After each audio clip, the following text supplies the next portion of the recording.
Hello and welcome to Learn Plus. I'm Brenda Bailey Hughes, a LinkedIn instructor and a teaching professor at the Kelley School of Business at Indiana University. And I'm so glad you joined me today while we're talking about stay interviews or stay conversations.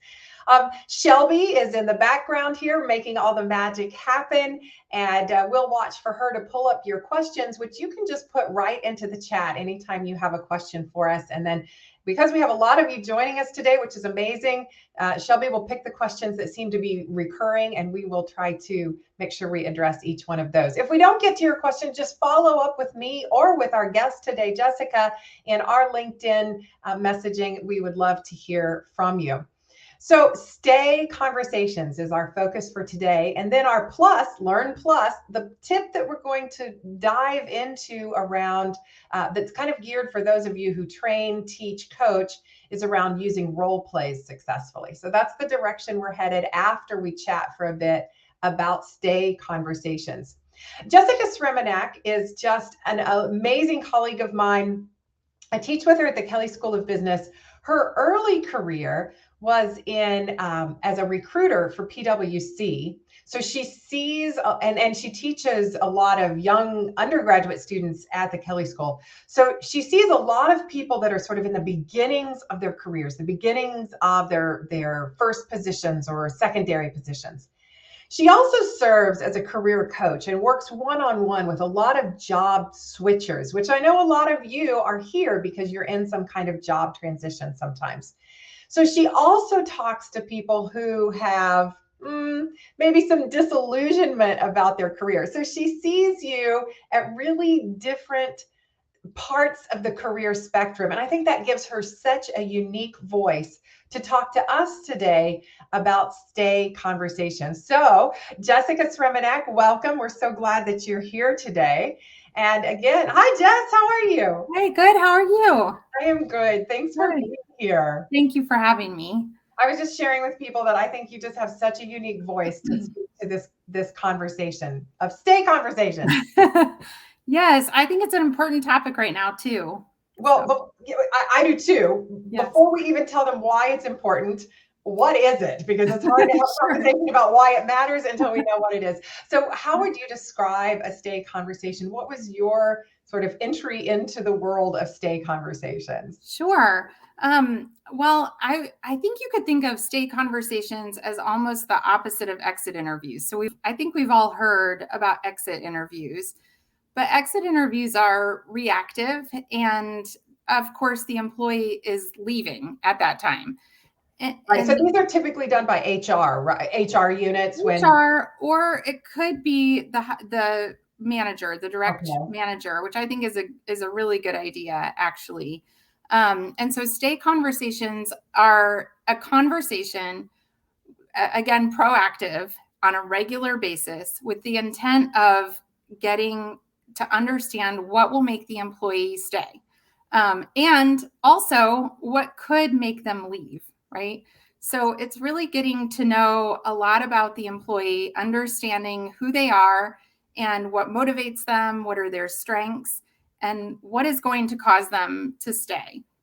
What causes them to stay instead of what caused you to leave. So a much more proactive approach. Exactly. And I think too, Brenda, it's important to have these on a regular basis. So this isn't something that you would have, once a year or something like that. It's important to have these, regularly. How often is regularly for those Sure. that are putting it on their calendars right now? Yes. And I think it depends. I think it depends on the company and the culture and the size and the relationship. How many direct reports I have. Exactly. But I think you could do it monthly. You could do it quarterly. I would recommend, at least quarterly. Okay. Yeah. Good. How did you learn about stay interviews? What got you into this mode of this proactive versus the exit interview scene? Yeah. That we're also This is an interesting story. So about maybe a year and a half ago, one of my best friend's husbands introduced me to his, right? It's one of those networking My brother's stories. uncle's aunt, sister. Yeah. One of my best friends, her husband introduced me to his manager, who's an executive at his company. And she enjoys mentoring women, and he thought that we might have a great conversation. And so I didn't even really know exactly what we were going to talk about when we spoke. I didn't work for her company. I didn't even work in their industry. I wasn't looking to change jobs or leave my job or anything. But she had the most amazing, process. And we had the most amazing conversation. And so, can I tell you about it? Okay. So she prepared this almost like interview guide, if you will. And it really was with the intention of getting to learn about me and who I am. And so it was all about strengths, talents, motivations. Some of the questions were very direct and some were abstract. So she even asked things like, what do you want your legacy to be when you retire? What are your dreams? And then of course she asked more sort of standard questions about what are your top talents and how are you using them right now? Are there any you aren't using? So really understanding everything from how you're doing your job to what you hope to be doing and what your dreams are, really. And it was such an interesting process for me. I'm not going to lie, it took a really long time to complete the form. The questions that she asked you? Yes, because it took a lot of reflection and it took a lot of thought, and it was, several pages. But she also used different tools. So she used things like Strengths Finder, MBTI. I mean, you could use a lot of different ones. But she asked me all these very reflective questions, and I started to think about my career so differently. It wasn't just about my career, it was about my life. How does what I am doing and my goals fit in, right? And also clarified a lot for me. So why do I want to do this? Do I want to do this, or is it the next check, right, that I'm feeling I need to do in my career? And I think a lot of managers would find that their top performers might have the same situation, right? Where they're just checking the box, but is it really what they want to do? Have they reflected? And the next thing that she did was she reached out to me. I sent that ahead of time to her. And she reached out to me and said, I want you to look at page 29. I don't remember what was on page 29. But the fact that she took the time to analyze, not just look over it, not just look at it on her phone when she was waiting for an appointment, she really looked at it and analyzed it and, said, I want you to look at this page and tell me why you think I'm asking this. And so I was ready, then for our conversation. And I would say that process would be a very great add to do before a stay interview, because getting to know your employee and building that trust, I mean, by her asking me that question showed me that she cared. Yeah. And that in and of itself built a lot of trust. And if that would have been my direct manager, even more so, right? Because she wasn't my direct manager. But it still showed me that she cared and built a lot of trust. Well, and it's interesting. You said that you confessed that it took a long time, and I can see some of the people leaders going, "Oh no, we don't have time," right? But yes. You also suggested that we do these quarterly. So where you had sort of the whole assessment at once, maybe some of our listeners could use a series of questions for the first quarterly, and they kind of dive deep into that when they have their conversation, and then another question or two from this. So so you're recommending that these questions themselves about dreams and goals and strengths, that those are what a stay interview is composed of? So I would say there's a few steps that I would recommend. And that would be the first step I would recommend, is really learning about them. And that process that I used with her was one way of getting to that. There are lots of ways that you could get to that. You could, of course, just have conversations. You could do a shorter form. You could go to lunch. I mean, there's a lot of ways to get to know someone better, and at a deeper level. And then I would say the next step would be exactly what she did, which was prepare for the interview. Take a look. If you are having them fill out some kind of document, look at it in advance and even send them some things to think about in advance. And then there's the actual interview. So, and frankly, you could jump to that part, but I think getting to know them and understanding some of their background that you might not talk about on a day-to-day basis, it not only helps in the stay interview, it helps you in just working together too. Sure. And knowing, building trust, building psychological safety, which is an important piece of stay interviews too.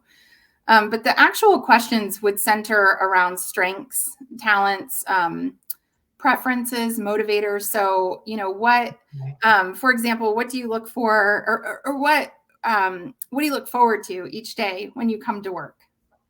If there's one thing you could change, what would you change? What strengths are you currently using and which ones aren't you? And what ones were you hoping to use? Just understanding, kind of who they are, where they're at right now, and how you can get them to enthusiastically stay. Love it. Love it. I'm seeing, by the way, want to give shout outs to a few of our viewers here. We've got folks from Portland, Oregon, Lima, Poland, Canada, Missouri, Chicago, India, Philippines. Welcome to all of you. Would love to hear what you know about stay interviews. Have you conducted a stay interview? Have you been through a stay interview? What are your questions about stay interviews? Really curious. Shelby has asked us, what would you do with an employee who's reluctant to share? Maybe you can tell they're holding back. Sure. Yeah, I mean, I can definitely imagine that if we don't have that psychological safety and suddenly my supervisor's saying, well, what do you want to change? I'm like, no, I'm not talking about that. Not real yes, exactly. Yeah, and that's that piece, I think, learning about them and formulating that deeper connection is really key. In fact, when I spoke with Amber, she also shared a lot of kind of vulnerable things about herself too. And I think that goes a long way.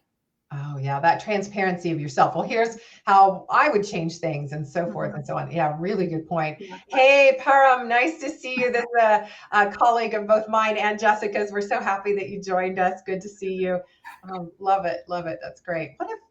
What if the thing that would make an employee stay is compensation related? How would a manager frame this conversation and help retain? Oh, that's a great question. And I think I want to remember this, but we can go ahead and you can speak to it, Jessica. Yeah.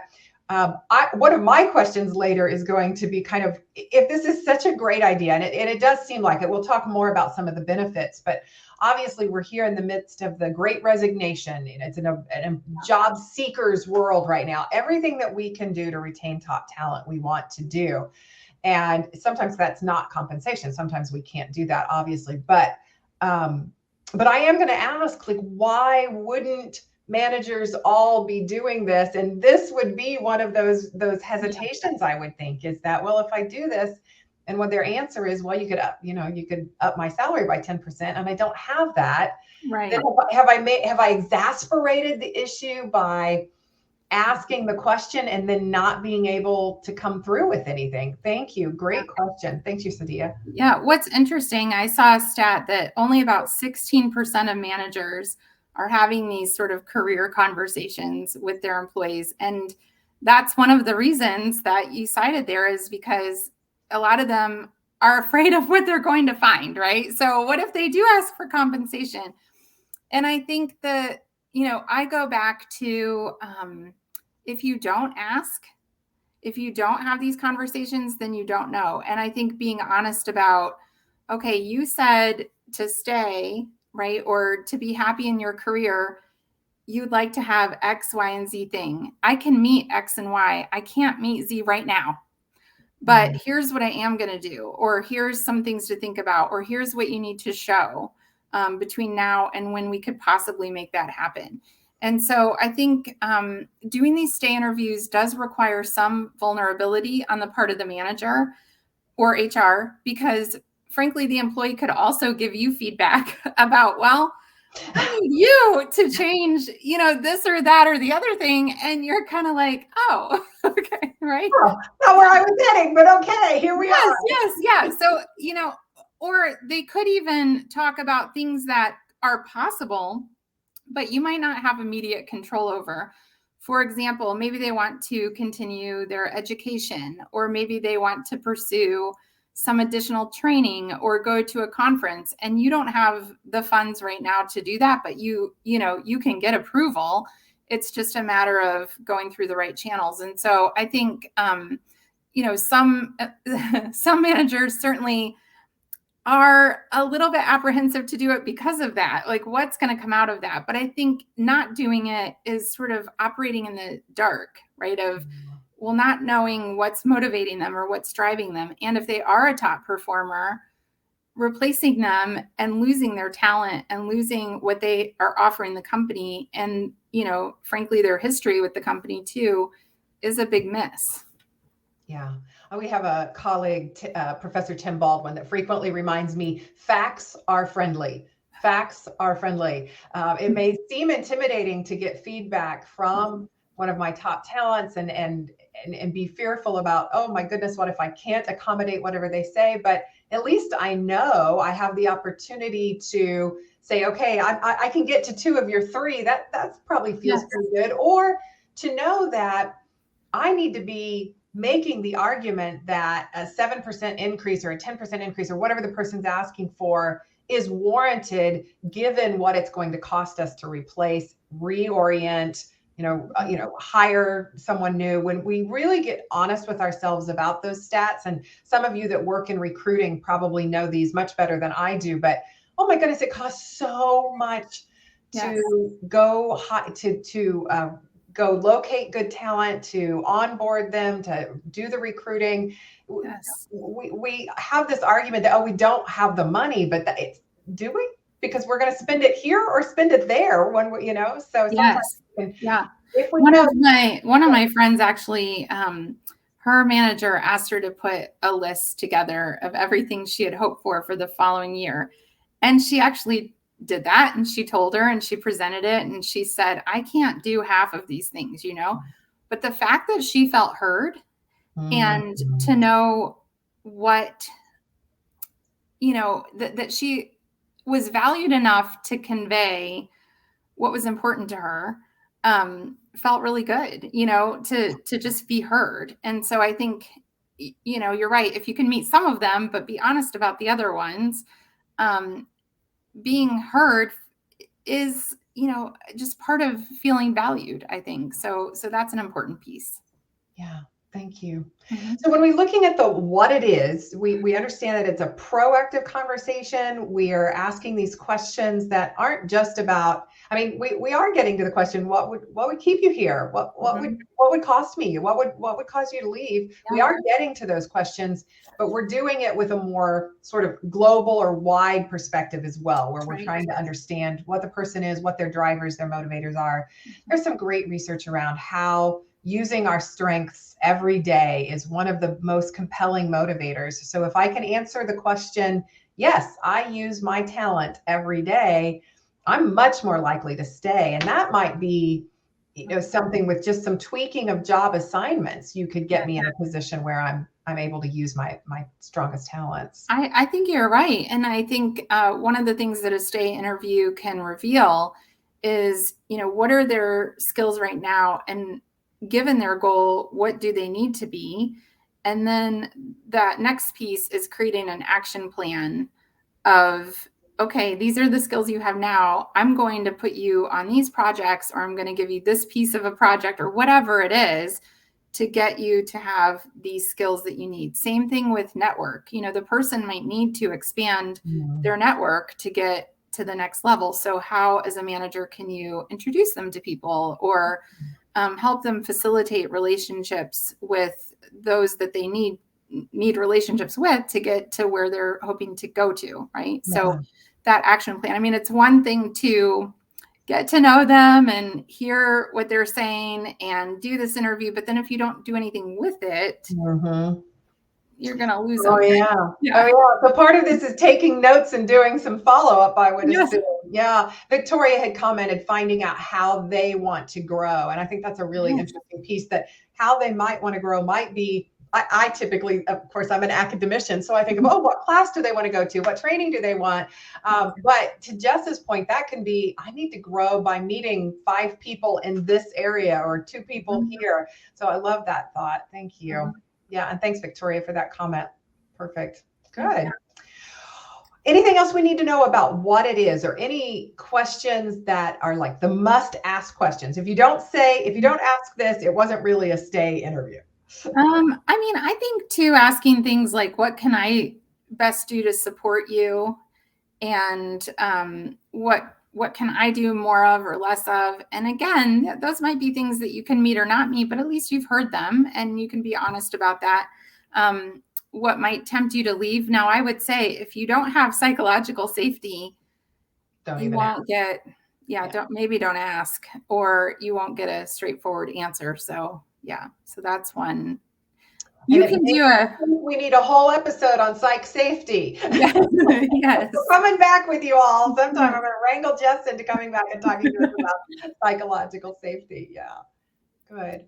So, well, the obvious why is retention. Are there any other benefits to doing these stay interviews that you can see? I mean, that's the whole purpose. So if we can do that, yay us. But is there anything else that's coming out of it? Retention and engagement. And, if you think about it, if you start doing at least enough of these to begin to see patterns, that can be very helpful in terms of knowing that you're doing the right things, or implementing even small tweaks to what you are doing that really makes a big difference. And it can even impact, I would say, even your recruiting, because then these kind of initiatives get talked about in the recruiting process. And so, it can impact a lot of different areas. The woman that did your stay interview, which wasn't really a stay interview. It wasn't really a stay interview. Are those the questions she uses with her direct reports, do you think? Was that her experience, that's how she's doing it? I'm not sure if all of them are her direct reports. I think she even coaches employees outside of her purview, if you will. And I think that's wise too, to have a mentor or somebody maybe even talking to employees about staying that aren't maybe even a direct report. But she uses this particular framework, and it is very effective, I thought. If you'd been an employee of hers, would it have caused retention on your part? Would you have stayed? Oh, yes. It's been at least 18 months. And I still think about that conversation, about how impactful it was and how clarifying it was. And so I think sometimes, particularly, what I guess one other thing I would think about with stay interviews is sometimes, especially, certain employees might need clarification, but junior employees might not always know about all the opportunities within an organization, especially at, say, a Fortune 500 company. I mean, there's so many different roles that you can have that require different strengths and different talents. And, probably people are in different roles for different motivations and all of that. And so if you have the ability to see what more of those possibilities are, and you can help them see, well, you don't have to leave. You can stay, and you can move into finance, or you can move into operations and get exactly what you're talking about. So let me introduce you, or let's figure out what skills you need, or what education you need, or, kind of thing. And so I think that's an important piece too, is helping them realize that you don't have to leave. You can have a whole career here, and this is what that might look like. Yeah. And that it does mean, though, getting out of our silos, because all throughout this conversation, honestly, I'll admit, I've been thinking that the stay conversation is so that I keep my direct reports working for me. I have to let that go and say, no, retention is about the company. It's about the organization at large, not just my department or my area. Yeah. So if I can keep this great talent in the organization, even if not in my own area, it is still a win for the organization. Right. Yeah. It's, how are you creating the next generation of leaders, right? So, yeah. Are there other okay, so we've talked about the what, the why we would do it, the how. You've kind of stepped us through some of that. Are there any other how-to steps that we want to make sure we're aware of? I mean, I think just to kind of summarize, I highly recommend learning about them like we discussed and then preparing for it. So taking a look at whatever you've asked them to prepare. If it's a one-pager even, take a look at it. If it's, one question even, take a look at it. If it's 10 pages, take a look at it and loop back with them before the actual conversation. And then, of course, conducting the interview. I think one important aspect of the actual interview is to reiterate what you're hearing. And I mean, you teach all of these communication courses on LinkedIn. So I think you probably can speak better to that than I can, but, paraphrasing what they've said, making sure you understand it. They know that you've heard what they're saying. And then also establishing an understanding with them of, okay, well, this is your role right now.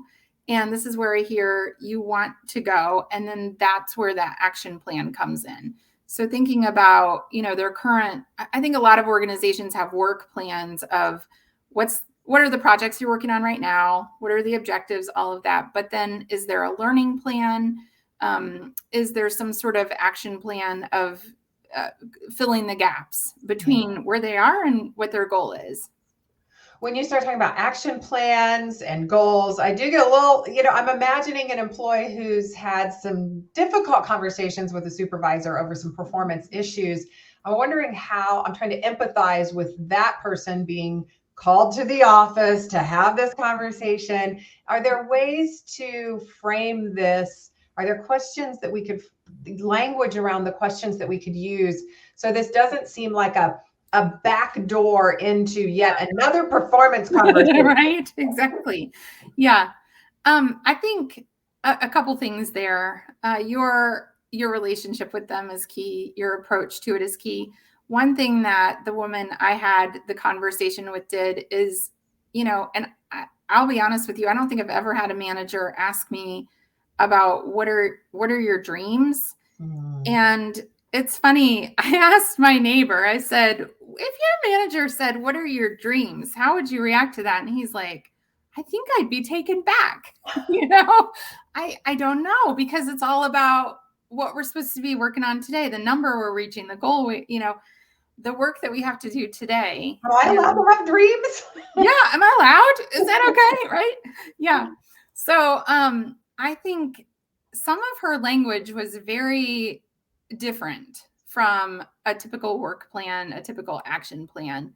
And I think too, it's evident to see the motivation, if that person is sitting there saying, I'm going to help you meet the right people. I'm going to make sure that you get opportunities to build these skills. That doesn't so much feel like, let's set 3 goals and let's work on them. And, let's make sure some of them are stretch goals. It feels very aspirational and long-term even. Yeah. Long-term focused and focused on, the person, them. Yeah.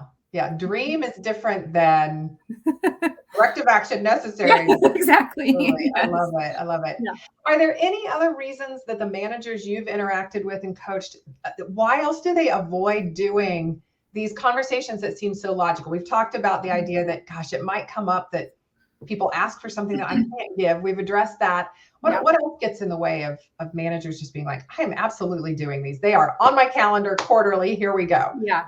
Well, I think, one thing to note is that this is different from, say, an annual review or a weekly one-on-one. And so I don't know if some managers might sit there and think, well, I'm already doing this. It's part of my one-on-one.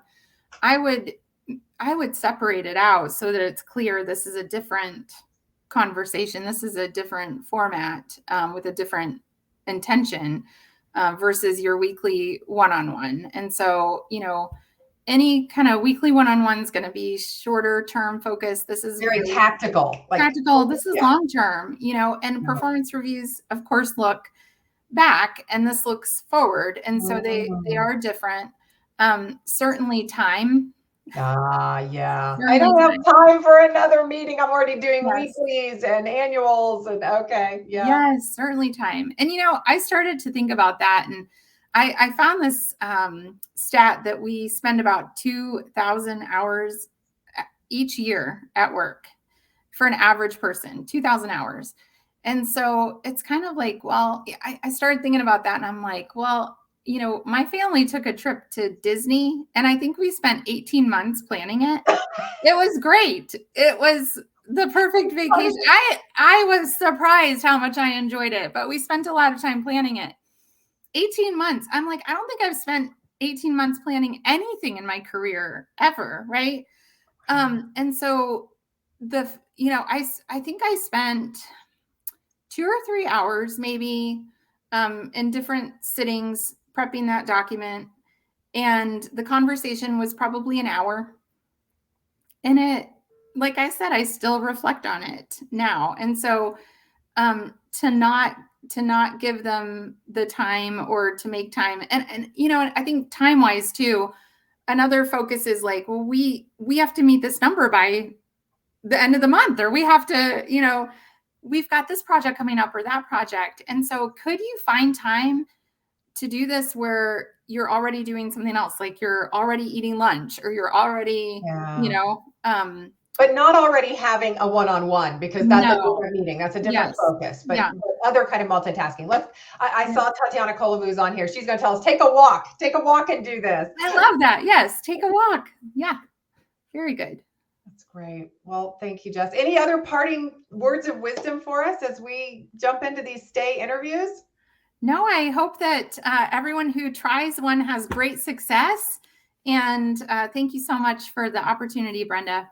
Yeah, thank you, Jessica. When I was talking to Jess about this, I said, now, if you were training others how to do a stay interview, because I know that a lot of you have a training focus, a learning and development focus, or your coaches or your people leaders that train others to lead people in some way, shape, or form. Almost all of us will be trainers and teachers and educators at some point in our career.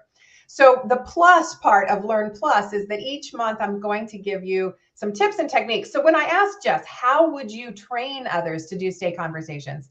Jessica said, oh, I would do role plays.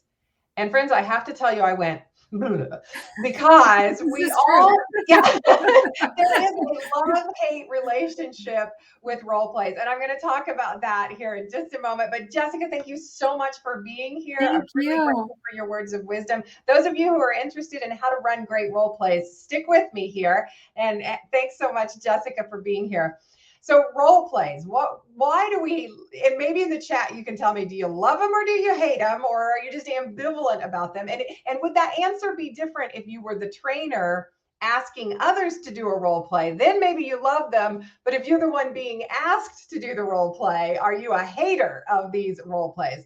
I have some mixed, that's the reason for the feeling when she said I'd use role plays.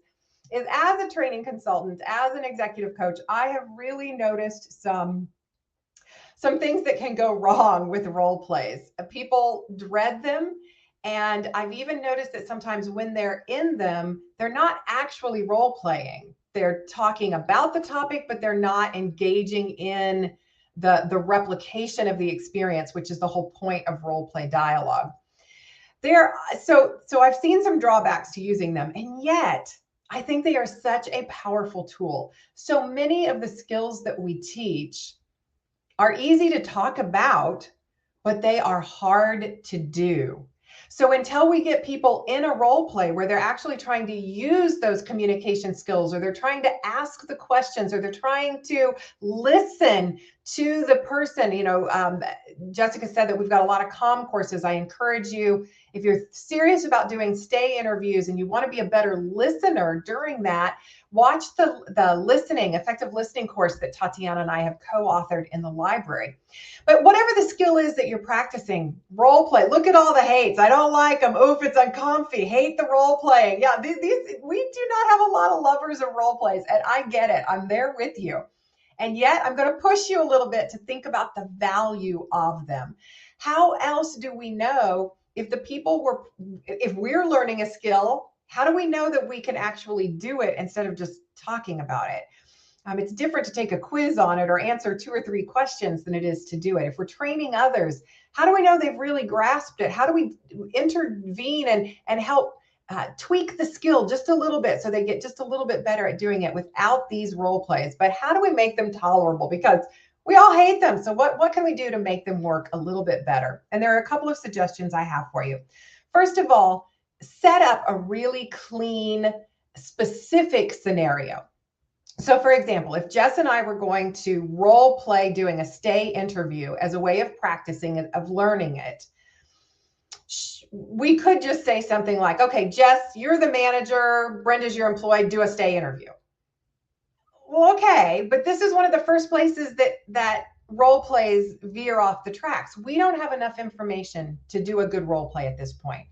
A much better scenario might be, Jess, you've been Brenda's manager for 2 years. You have weekly meetings with her when you discuss her specific goals for that week or her sales numbers or whatever. Jessica, you have been working with Brenda over the last year on some of her communication skills or her project management skills, which you thought were a little weak. Because then in the role play, I know that as the employee, I'm supposed to be a little worried about whether this is another project management conversation that we're having. And Jess knows that she wants to make sure that it doesn't end up being that conversation this time or the tactical one-on-one conversations, but that she wants it to be different. So the more specific the scenario is, the better your role play will be. And consider giving role play cues or cards, notes, to everybody, not just the person in the hot seat. If Jess and I are doing role play and she's the manager, she's really the one in the hot seat because it's the manager doing the stay interview that we're practicing.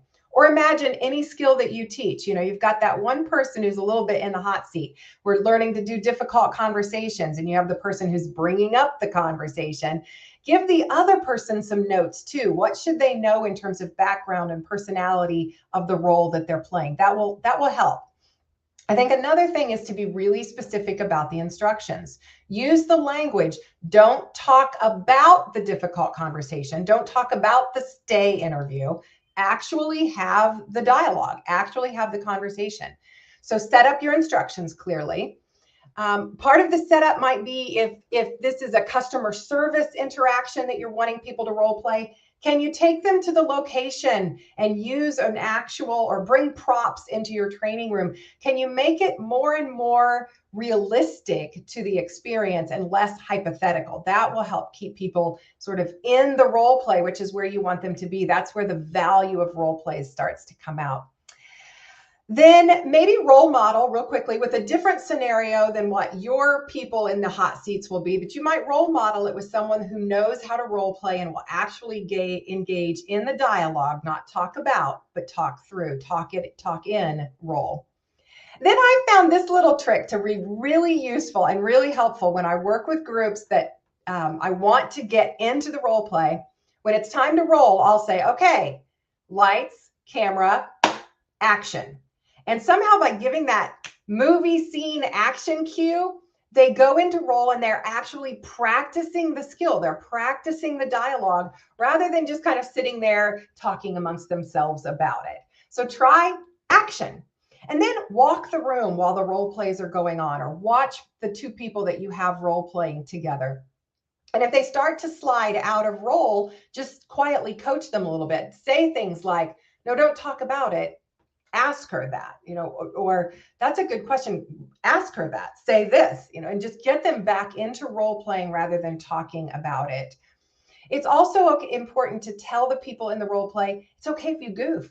This is practice. That's why we're doing this. We can cut and go back and action it again and start over. And we can just keep practicing until we get it the way you want to. And even the goof ups are great learning for us. So don't worry about not getting it exactly right. I think that kind of language helps people out.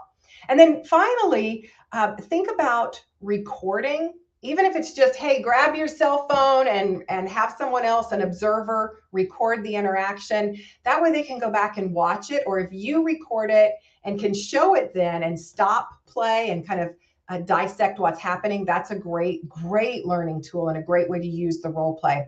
When I do that, to be sure that the person in the hot seat isn't too uncomfortable, I always let them dissect first. I let them debrief first. So let's watch this back. And Jessica, you were in the hot seat. What do you see? And typically, the person in the hot seat is far more critical of themselves than anyone in the group is going to be of them. And so they've already sort of picked out the weaknesses and said it themselves. And so then you can step in and others in the group can step in to say, oh, well, I noticed this strength and I noticed you did this so well. And I noticed this that you did so well. So again, set it up with lots of specifics. Do your lights, camera, action to get the role play in role play and not just talking about it.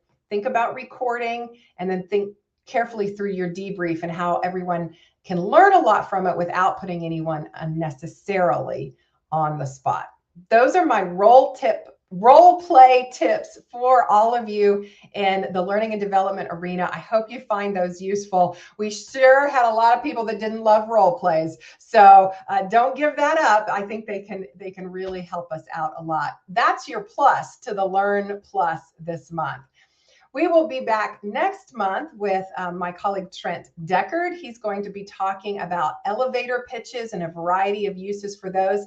And our plus is a very clever exercise that he has used when teaching elevator pitches. And then I've stolen this tactic and used it to teach all sorts of different topics. So we're going to teach you that technique next month, July 25th at 11:30 Eastern time. Thank you all so much for being here. I think in the chat you see the link to the effective listening course.